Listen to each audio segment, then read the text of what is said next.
Elena, bună ziua! Bună ziua! Dragi călători ai timpului și exploratori ai necunoscutului, bine ați venit la o sesiune de investigație, unde avem ca instrument hipnoza regresivă. Astăzi vom descoperi împreună careva din tainele uitate și ascunse ale istoriei.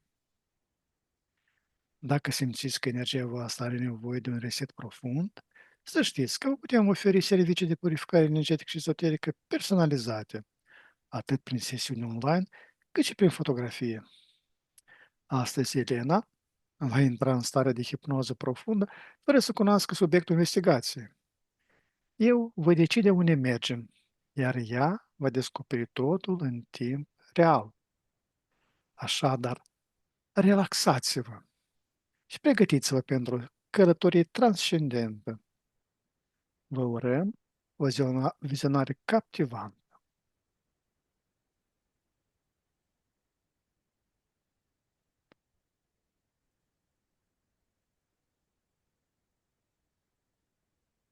Cum? Număr de la 1 la 3, iar la 3 ne deconectăm de la conștiința colectivă. 1, 2, 3. La 3 ne întâlnim în spațiu hipnotic. 1, 2 și 3. Ne ridicăm la 3 nivelul energetic și vibrațiile până la maximum posibil și ne ridicăm în spațiu prielnic pentru sesiunea de astăzi. 1, 2 și 3.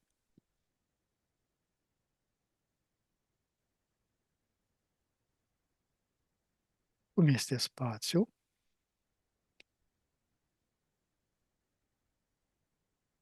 Ca o floare cu multe petale.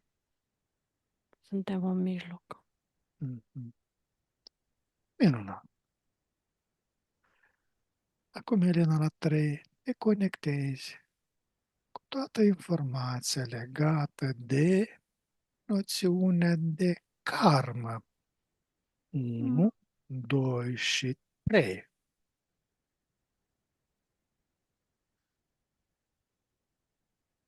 De asta mi se derulau foarte multe imagini. În timpul inducției s-au derulat foarte multe imagini. De la Ouroboros, prima imagine a fost Ouroboros.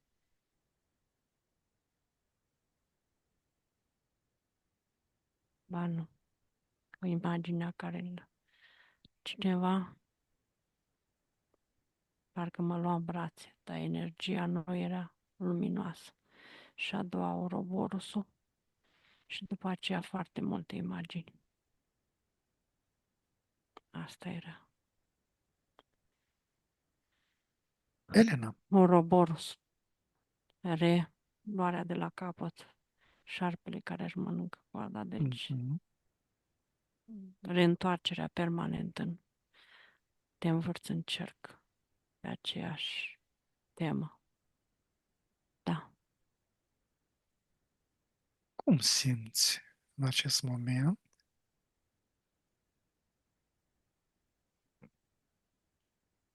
conceptul de karmă? Este greu, ușor, cald, rece? Cum?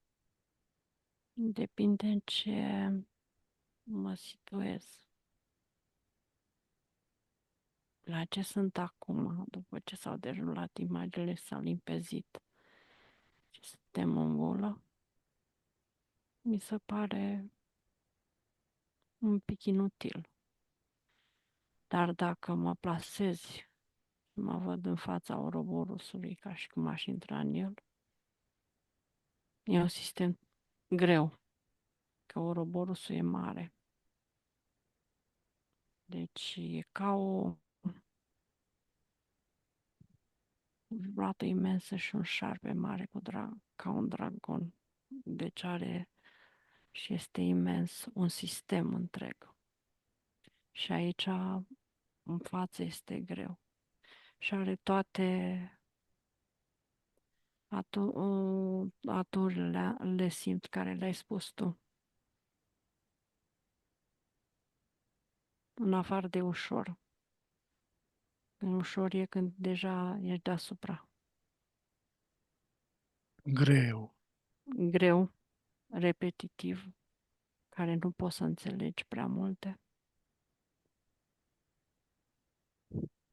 Greu de perceput. Mm, Nu lecțiile care se dau. Când ești pus în karmă, când sufletele, ființele sunt puse în karmă și nu înțeleg de ce sunt repuse din nou. Este ca o... se simt și este ca și o pedeapsă. Se simt ele, în primul rând, pedepsite și sunt pedepsite. Nu înțeleg că entitățile au nevoie de energia lor. Dar ele le simt ca pe o pedeapsă. Ce imagine sau senzație apare când te conectezi cu sintagma sursa primordială? Aici e altă energie. Deci deja a devenit soarele ăsta, floarea asta în care ne-am plasat. E ca un vortex mare de lumină și o energie imensă. Asta am imaginea. Și dacă intru în ea acum, sunt una cu ea. Eu, sursa primordială care am emanat toți, am plecat toți din ea și sursa ca eu. Deci mă identific în ea, ca și cum sunt eu. Dar ce parte din tine caută răspunsul final la întrebarea? Există pedeapsă din partea divinului? Din partea divinului, da, nu din partea sursei primordiale, sursei de unde am plecat. Divinul nu este sursa. Divinul este parte din karmă.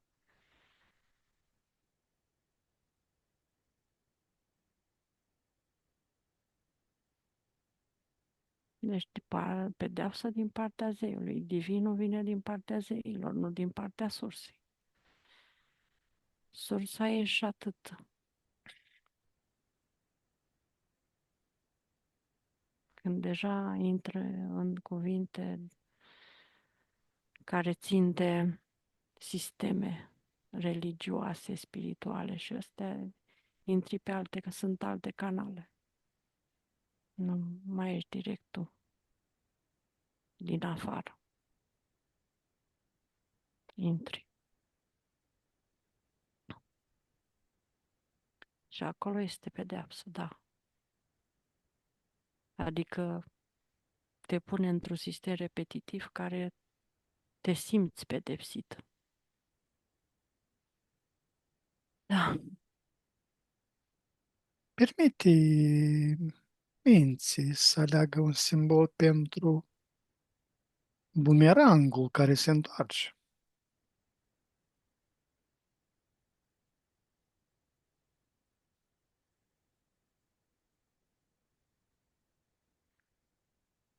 spune-mi tu o lecție, că eu văd mai mult.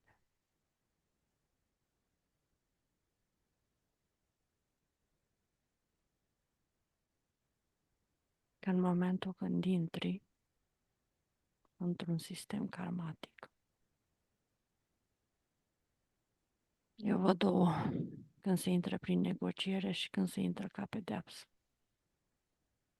Eu vorbesc de aici, din stânga, unde sunt sufletele care intră prin negociere, ei se sugerează un anume experiență, o anume experiență. Experiență de cercetare, de luptător, de conducător, de constructor, de... Aici văd sufletele mai... de, așa zis, formator de idei. Și nu-și dau seama că în spatele... Deci ele, ființele și sufletele, sunt atente pe ce au de făcut. Nu sunt atente și în spatele intenției care au entitățile. Și nu sunt atente uh, să le sugereze sau să le spună să nu încarce liberul arbitru. Că dacă o fac, nu e atât de conștiință atât de mare. E vorba de experiențele de început. Conștiința asta o prins abia pe sfârșit când ieși. Și ele au grijă să dea corpuri și, cum se zice, experiență, anume experiență să nu poți să-ți îndeplinești uh, pentru ce ai venit să experimentezi, ce ai vrut să experimentezi. Și atunci rămâne tot un aer. Adică, în primul rând, pleci tu cu neîmplinirea experienței și e ca o neîmplinire, ca o durere, ca un atașament, că nu mi-am împlinit. Mai ai însușit Scade, lecția. da, scade stima de sine când ai ieșit din corpul fizic, uh, îți spune că nu ți-ai îndeplinit, nu ți-ai făcut experiența. Și atunci intră într-o repetiție, Un ciclu. un ciclu repetitiv până când la un moment dat seteze sufletele și nu mai, dar le introduc alte sisteme intră pe alt sistem de cal. Intră și pe familie, pe Pe toate posibile. grupuri, da, pe grupuri, pe arborele genetic. Ei acumulează, văd că acumulează experiența cu traumele, neîmplinirile care le-a trăit, karmele grele care le folosesc ele. Adică când folosesc karmele, la ce mă refer la karme grele, e vorba de familie când se întâmplă accidente mari, e vorba de războaie, genocide, accidente mari. Aici se formează traume, lupte, se formează traume foarte grele, războaie imense, cum au fost războaiele galactice. Și atunci, până când te trezești, pe sistemele astea de traume și intri într-o karmă repetitivă, cum s-ar zice, la nesfârșit și ei folosesc energia. Până ajungi să conștientizezi, chiar dacă nu ți-ai rezolvat traumele, dar ai conștientizat și începi ciclul invers de ieșirea din... Și aici alt război, că până conștientizezi în totalitate, e vorba de agățarea lor, de tine ca suflet, ca ființă. Încearcă tot felul de tipuri de sisteme de nu conștientizare, îți dă se formează blocaje în ieșirea asta. De a sunt, ne ajutăm unii pe alții. Unii sunt mai sus, alții mai jos și ne tragem unii pe alții. Adică individual conștientizez, dar și individual, dar și cei conștienți se trag unii pe alții, adică când cer ajutorul. Că nu când încep să conștientizeze și încep să iese din sistem. Fiecare văd ierarhii, adică ierarhii, trepte, că aici nu sunt ierarhii, trepte de conștientizare. Să trag unii pe alții, că informația curgând informația în jos, încep să se aprindă luminile. Și normal, când văd nivelele de jos, aici sunt agățări foarte multe, că e energia grea a matrixului și a sistemelor. Și atunci treci prin ele, mai greu, mai ușor, mai stai într-un locaș puțin, mai ceri iarăși ajutorul, iar mai... Și uite așa, până se iese la suprafață.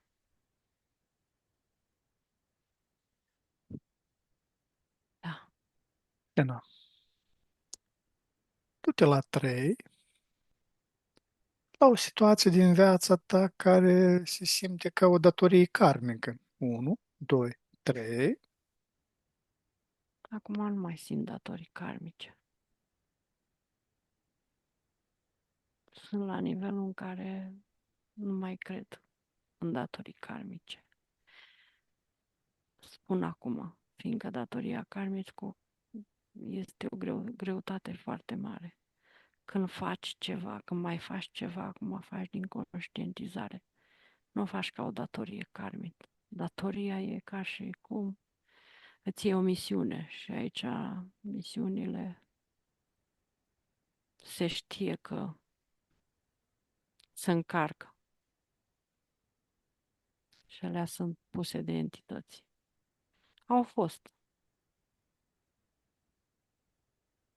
Ce La, contracte, ce lecții vechi la mine au erau fost, ascunse în așa situație. da, la mine au fost datoria karmică cu revoltă. Au fost două energii. De a face lucrurile bine și de a mă revolta. Tot timpul sunt energiile astea două. De a înțelege și de a merge mai înainte. Îmi place să fie totul limpede. Și în momentul când mergeam pe drumul meu și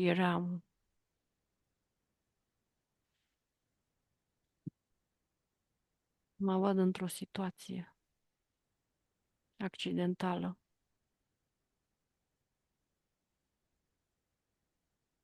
când sunt în liceu. Eram cu starea mea, cu tristețea, cu neînțelegerile față de ce așa, neînțelegerile, adică nu-mi plăcea, nu-mi place. Și m-am dus, eram școală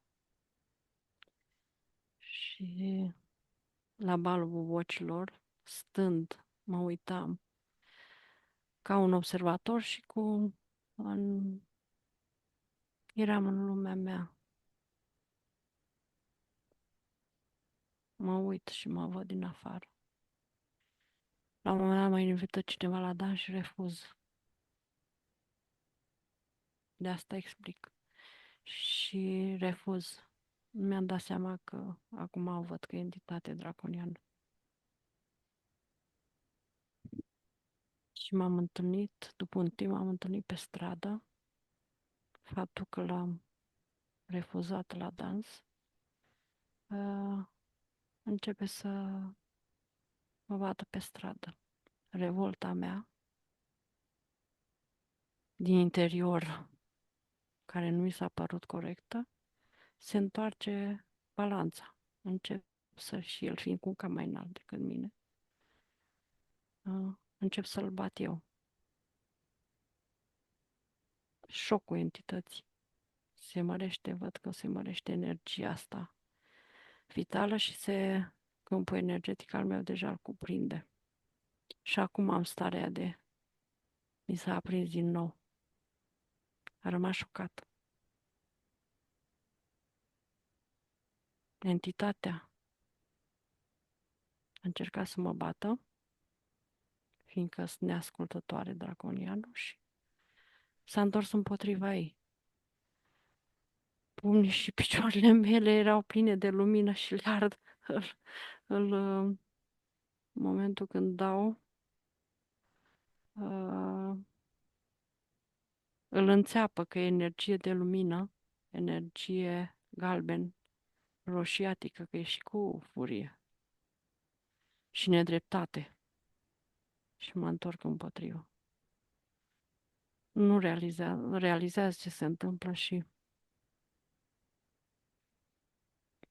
el mă urmărește. Se retrage și nu știe ce se întâmplă și văd că el a multe lucruri care mi s-au întâmplat. Datorită lui să mă pedepsească.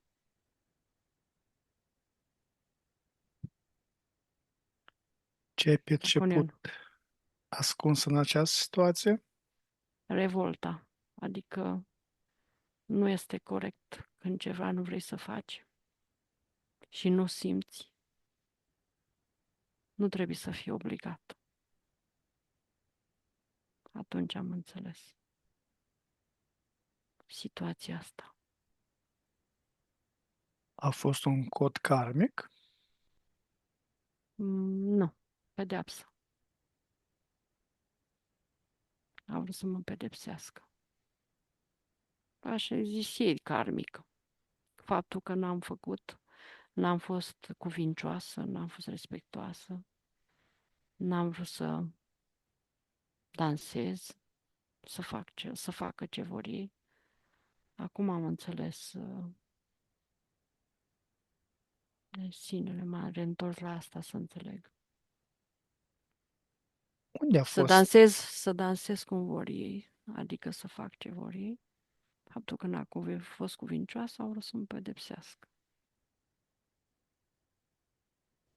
De ai stocat sentimentul de a merita sau nu merita ce s-a întâmplat?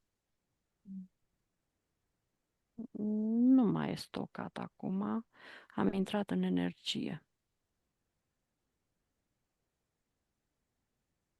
Am Dar intrat în... Da, unde ai avut informația, această energie?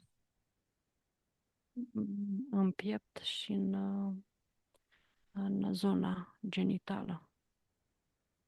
Locurile unde ai fost agresată, nu? Da, da. Și căzăturile accidentele care le-am avut. Și accident, meniscul. Îl văd că tot draconianul ăsta e are ca o seceră în mână. Ruptura de menisc. Deci a fost pus. Draconianul este cu mine. Era, acum nu mai este. Era cu mine. Cu tine sau în preajma ta? Da, cu mine din Atlantida. Entitate mare.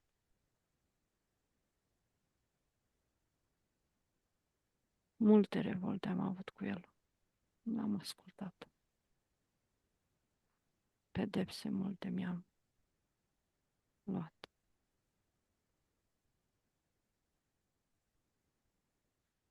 Elena, în altă viață, în altă realitate, ce alegere fundamentală ai făcut care a creat un ecou până aici, până în această viață?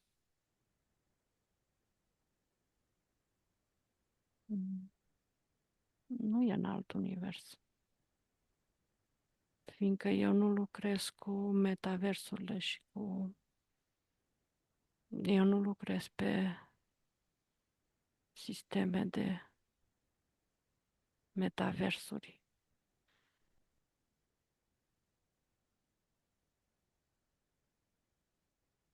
Nu, acum. Mi-am format linia directă, în sus. Este... Nu sunt metaversuri. Nu știu cum să le explic.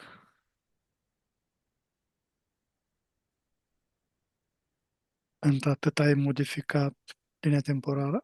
Da, e foarte... O văd ca o... Deci este o imagine complexă, dar este ca un tub de lumină când s-a făcut conștientizarea și să...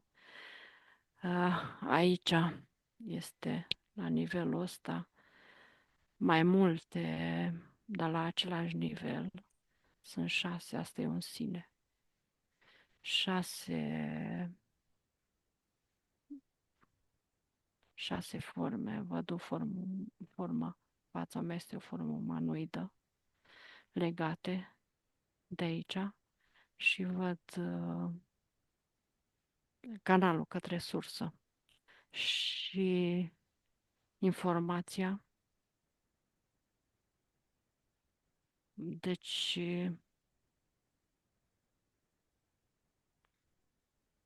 să o traduc.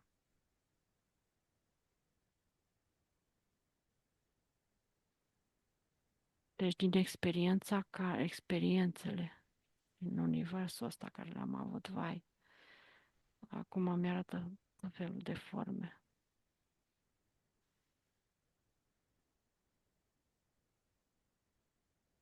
Multe, multe experiențe, inclusiv și e ceva foarte mare în fața mea. Acum e o entitate ca un vultur foarte mare. Aici. Mi-au ieșit din interior multe imagini. Așa.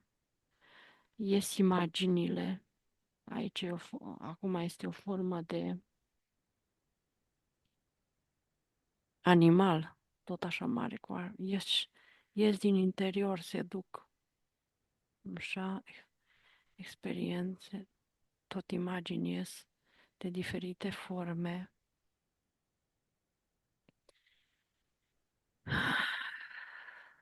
Și acum abia s-a ușurat și nu mai sunt cele 6 corpuri, sunt eu ca formă de lumină și undeva în interior mi-am pus pe mine de ce trebuie să experimentez asta. Eu nu sunt de aici. Și atunci văd că cum să deschide către sursă, ca o conștientizare din interior, că se deschide canalul ăsta de lumină mare și aici văd sursa. Și mă văd ridicându-mă.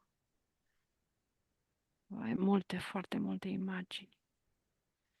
Îmi ies și acum și din alte universuri și din multe forme și umanoide. Multe ies așa, în afară se văd navă. Au și formă de navă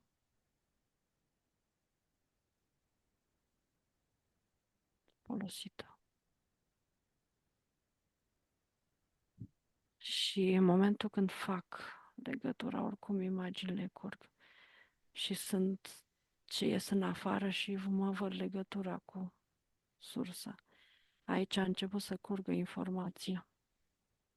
Și în momentul când începe să curgă informația, din toate experiențele astea, începe vibrație, începe să se încarce corpul, energia din universul astea grosiere, toate deja sunt sus și începe conștientizarea. Și abia de aici începe forma de experimentare,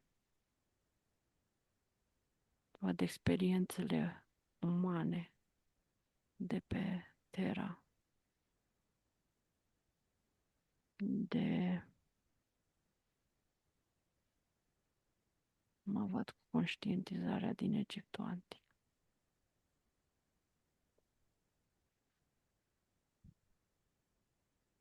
Deci conștientizarea a fost de momentul când mi-am pus întrebarea, că eu și-am simțit că nu sunt aici. Și s-a mărit și mă văd mare formă, ca o formă mare. Acum, complexă.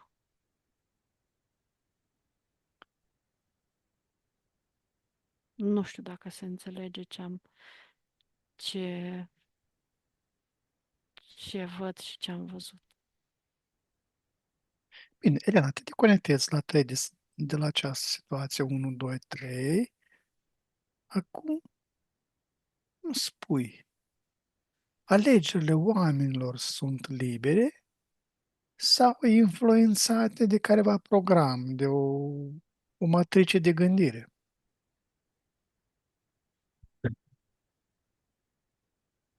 Alegerile oamenilor. Oamenii sunt rasă. Oamenii ca și carcasă merg pe o matrice de gândire. Oamenii ca ființe care sunt în Matrix uh, și sunt în karme, nu sunt libere. Și li se impun, li se impun, fiindcă n-au conștiință foarte mult asta de liberul arbitru, li se impune matricea asta de gândire, dar este în ansamblu este cam asemănătoare, dar este diferită pe experiențe, pe ce au de făcut fiecare. Și ceilalți, carcasele, clonele, sunt direct pe sistem și pe matrice. Și aici vorbesc de matricea entităților, nu vorbesc matricea cu Terra. Acolo m-a dus, mi-ai pus întrebarea. Da, Este ca o pildă pentru umani, cei ce efectuează carcasele, este ca o pildă pentru rasa umană, nu, ființele umane, ceea ce fac carcasele. Adică să învețe să observe, să le simtă și să-și ia informația. pentru a face întocmai, da? Da, Dacă karma este o minciună, cine karma este sau un sistem. Da, ce benefică din această minciună în viața oamenilor, de acest sistem? mai pun o dată întrebarea că mi-a venit. Bine, dacă karma este o minciună, cine sau ce a beneficiat din această minciună în viața oamenilor?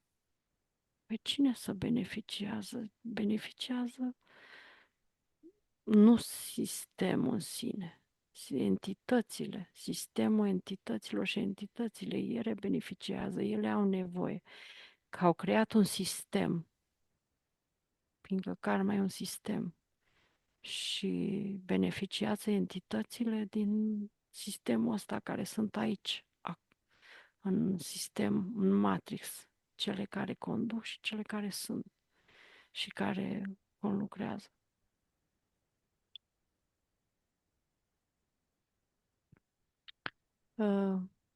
Toate entitățile, de la reptilien, draconien, toate care rău și conduc, au format un sistem și sistemul karmatic este în toate. Să nu creadă cineva că în creștinism este sistem karmatic. Și aici. Da. Dar dacă karma este o lege adevărată, ce putere personală oferă această cunoaștere oamenilor? Nu. Sunt două chestii. După legea echilibrului, au copiat karma. În sistem liber este o lege a echilibrului. Totul face în echilibru.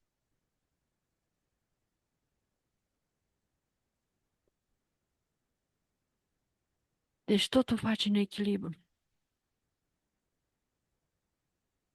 Și aici, fiind înțelegând, du-te pe tine, creând un echilibru în tine, creezi un echilibru în afară și totul este un echilibru.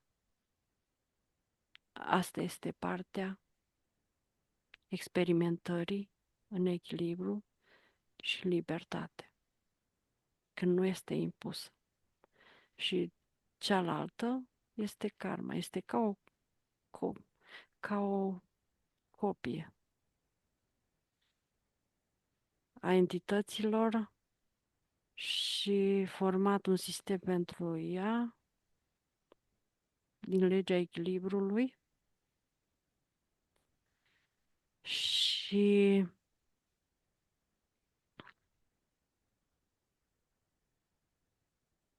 ți se dă corpul limitate ca să nu-ți dai seama și atunci pe baza legii echilibrului, unde îți recunoști tu partea de echilibru ca ființă, ți se impune niște sisteme că nu ți-ai echilibrat, n-ai experimentat în echilibru care l-ai avut de făcut.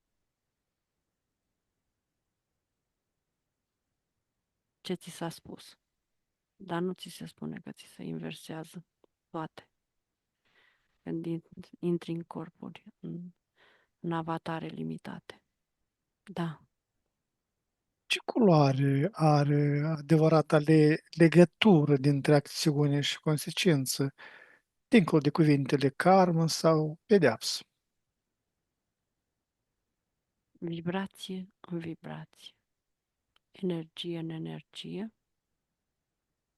lumină în lumină și e vorba de emitere, când emiți dacă tu acționezi și vrei să experimentezi ceva, fiecare experiență au o gamă de culori. Culoarea care, prin ce experimentez eu și vreau, și experiența care mi-apare mie în față, este auriu în mai multe nuanțe. Verde, albastru și este curgătoare. Aici, dincolo de karmă sau echilibru. Asta e nuanța care ce vreau să experimentez în viitor, până plec din avatarul ăsta, din corpul ăsta. Dincolo de karmă sau de echilibru. Este o acțiune echilibrată. Și culorile vibrante și curgătoare. Dar nu e, asta este culoarea mea. Acum când mă uit în afară sunt diferite culori. Cei care experimentează liber și au un echilibru perfect, culorile sunt luminoase, celelalte deja sunt tunecă, dispare lumina din ele, o că sunt mai jos. Se duc în jos.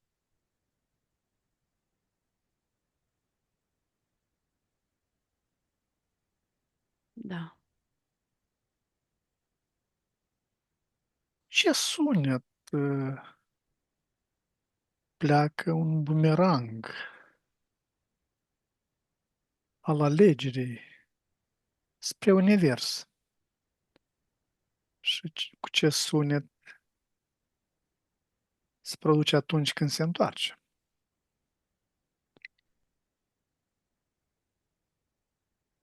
Păi văd bumeranguri de toate culorile. Deci foarte multe bumeranguri. Din fiecare pleacă ce emană, aia primești, ce emană, aia primesc. Aceeași Da. frecvență, nu? Da. Indiferent care este interferat sau neinterferat. ci interferat și posesiunile, ce mana aia primesc, dar le primesc entitățile, se folosesc de ele, le văd aici. Așa și energia este folosită și aici ce emană în lumină și culori vibratorii emană în exterior și văd că se duc mult, se duc până în sursă și în alte universuri și primesc încărcătură și informație de vibrațiile astea înalte, ca și cum ar avea acces la ele. De aia ființele astea sunt deschise, au o vibrație înaltă și conștiință,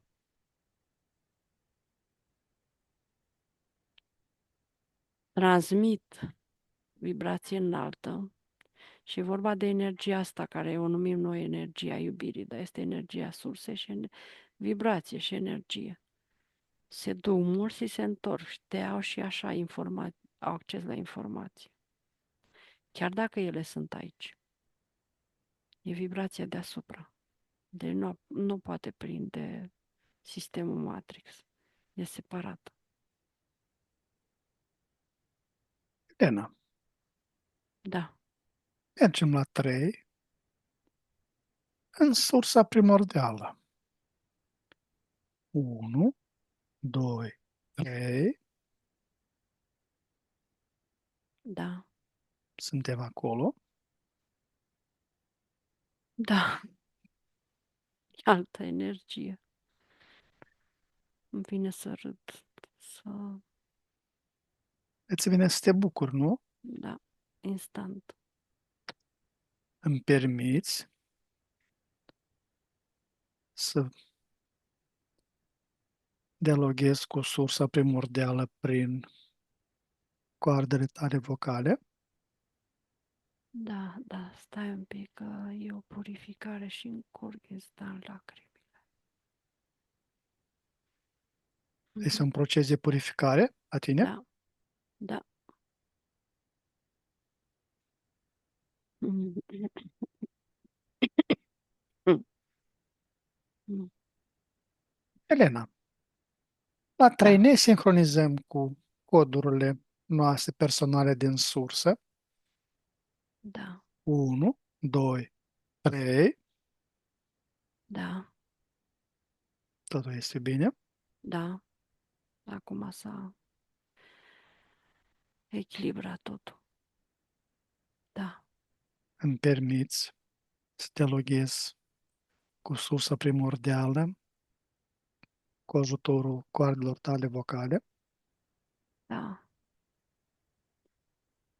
Lasă-mă la 3 cu sursa primordială. 1, 2 și 3. Sursă primordială, te salut.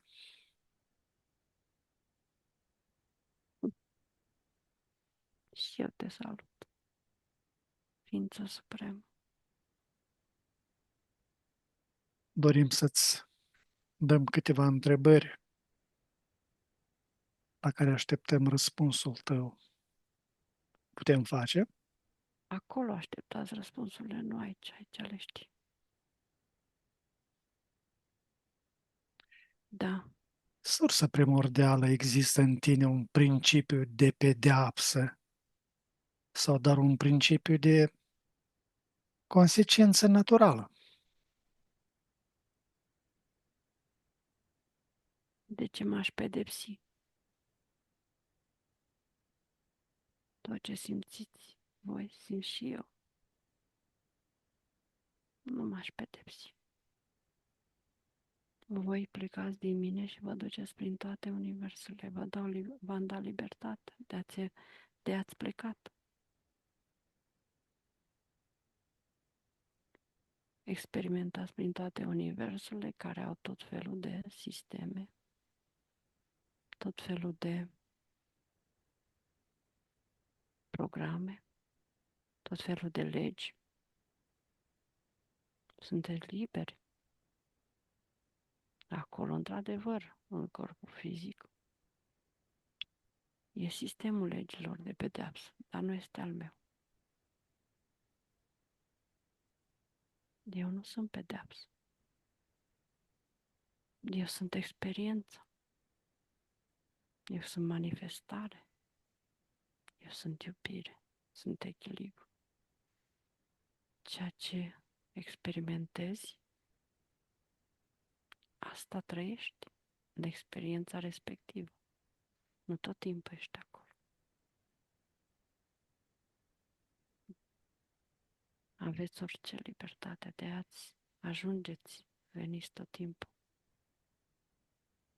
acasă și plecați. Aveți libertate în orice. Transmite-mi doar o imagine a modului în care tu percepi judecata și iertarea. Eu nu sunt judecată și iertare, sunt toate. Eu n-am ce să vă iert. N-am ce să vă judec. Voi sunteți ca niște adulți plecați. Ce faceți, ce experimentați, aia trăiți. Nu de la mine vin astea. E ca o experiență. Și astea sunt experiențe. Eu înțeleg, acolo sunt ca un univers, judecata și iertare.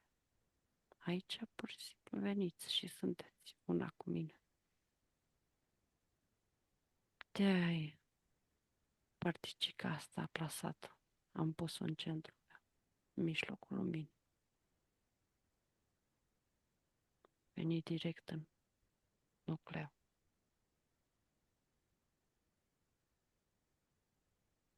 Care Și este, sunteți liberi, liberi în totalitate, aveți toată libertatea. Da, care este diferența dintre o consecință învățătoare și o pedeapsă vindicativă în sistemul tău universal? în sistemul meu nu există pedapsă. Eu nu am sisteme. Am experiență. E creare, creație, creere. Că e bine, că e rău, cum ziceți voi. Că e dual, că e nedual. Sunt experiențe, nu sunt pedepse. Ceea ce ați creat, ați decreat, trăiți experiența, nu este pedeapsă. experiență experimentară a ceea ce ați vrut, ceea ce ați creat. Și tot voi de creați. Asta simt și eu, dar asta nu vine de la mine. Eu nu pedepsesc. Din contră, când simțiți că vă este greu, reveniți din nou.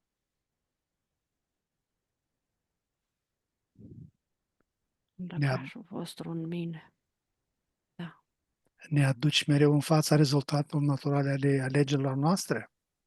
nu, voi vă aduceți. Nu eu. Sunteți liberi să creați. Ați plecat cu toată informația. De-aia v-am emanat, nu v-am născut. Ca niște copii. Voi aveți începuturi prin experiențele voastre, aveți începuturi și sfârșituri. Dar voi sunteți. De-aia creați și de creați în toate modurile. Voi sunteți oglinzile voastre, nu eu vi le dau, ceea ce creați.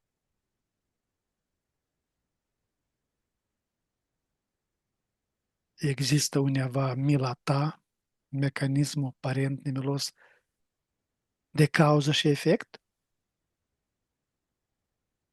Nu. În universurile inferioare sunt. Așa zis inferioare, eu nu le... De aici nu sunt inferioare și eu sunt.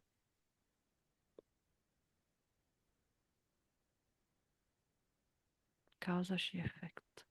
Eu nu pedepsesc. Există o modalitate de a anula o datorie karmică din perspectiva ta? Nu eu. Eu vă ajut să înțelegeți, reveni la mine. Vă încărcați, vă reîncărcați. Redeveniți conștienți, plecați din bulele grele, ieșiți și vă reduceți să recorectați. Să lăsați totul liber. Să lăsați frumos, că de aia ați venit, ați emanat, ați plecat. Veniți, plecați, deveniți conștienți, mai conștienți. De aia și reveniți în Matrix până nu terminați tot, vă adunați tot acolo, în Matrix. Eu nu vă spun nimic, voi aveți informație, acces la toată informația. Dar veniți să vă încărcați, să vă reconectați, să vă recalibrați, să reîncepeți din nou experiența, să vă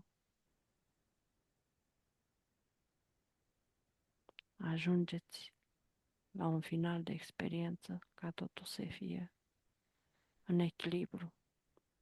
De asta legea mea este legea echilibrului. Dar informația asta este în fiecare, din mine, când a plecat, prin orice formă și orice experiență. Cum putem să ne reamintim de această informație?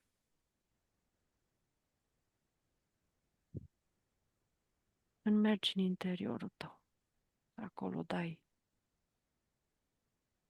de tine și de mine. Eu sunt sursa, tu ești sursa. De mine în tine, Da, nu căutăm în afară. în afară faci experiențele, cu energia tot din tine, nu cu alta. Dar oricum ne întoarcem în casa noastră, în noi Vă, înșine, în tine. da, și plecați din nou, în altfel, în alte drumuri, alte experimentări, alte universuri. Și mulți dintre voi ajungeți ca sursă, ca mine, mai încolo. Asta înseamnă că E ceva rău sau bine? De aia ne numim creatori. Sunt creatoare și sunteți creatori. Toți. Surse creatoare.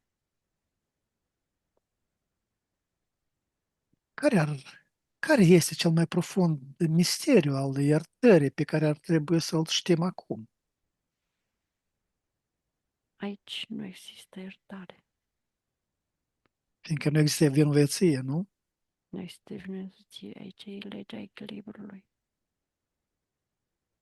Totul să ajunge, indiferent că pornesc spre lumină sau ajungi în echilibru cu totul.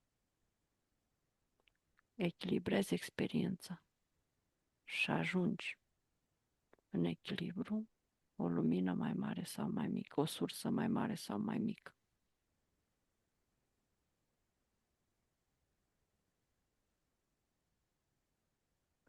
Sursă primordială. Îți mulțumim mult. Și ne Nu simțim ai bine de în ce să sânul tău. mulțumești. De ce să mulțumești? Faptul că ești aici este o mulțumire. Eu sunt și tu. Mulțumirea o faci ca să încași corpul fizic. Curge de aici. Mulțumirea este o stare vibrațională Da, pe care ar trebui să o putem explora, nu, ești în ea. defini ea. Da. Îți mulțumim mult. Mă lași cu Elena la 3. 1, 2, 3. Da, Elena, nu vreau să te deconectezi, poți rămâne conectată. da, am fost chiar în nucleu. Deci, în momentul când e zis cursul sa, în nucleu. Deci, totul este lumină, vibrație. Și de acolo am vorbit parte din nucleu. Da. Mm. Rămân aici. Nu mai sunt, nu mai am întrebări. Totul este clar. Bine să plâng. De bucurie, nu? E o bucurie, dar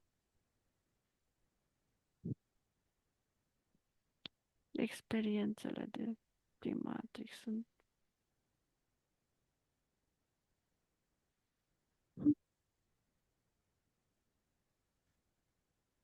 Elena, E ca o durere care provoacă înțepături. Da, părere de rău, am ajuns la finele sesiunii. da. A ieșit, era o problemă a copilului interior. Da, da.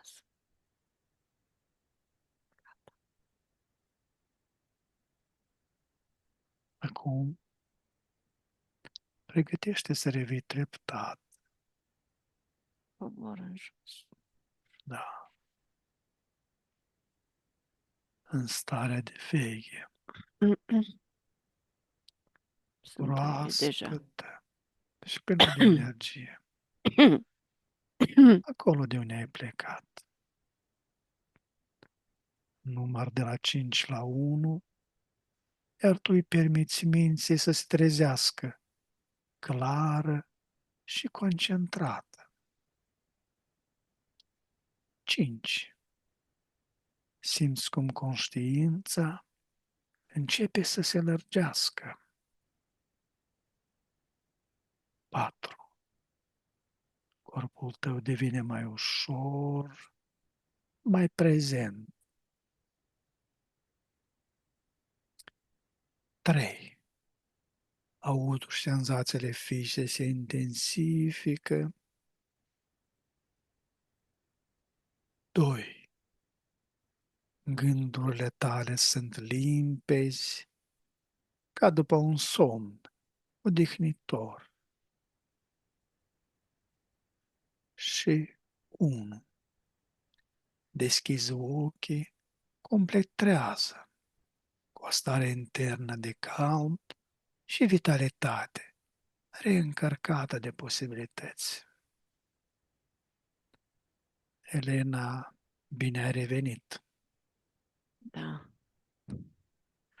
Dragi exploratori ai inconștientului, am ajuns la finalul acestei călătorii extraordinare, prin straturile timpului și ale memoriei ascunse.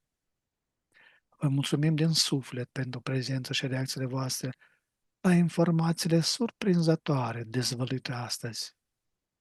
Fiecare comentariu, like și share ne ajută să ducem investigațiile mai departe. Sincere mulțumiri Elenei, ale cărui talent și deschidere au făcut posibil această experiență fascinantă. Dacă ați fost intrigați de ceea ce ați văzut, nu uitați să vă abonați și să activați clopoțelul de notificări pentru a nu pierde următoarele sesiuni. Până data viitoare, rămâneți curioși și deschiși la misterii pe care mintea noastră le poate dezvălui. Vă urăm o liniște și descoperiri interioare. Numai bine! La revedere!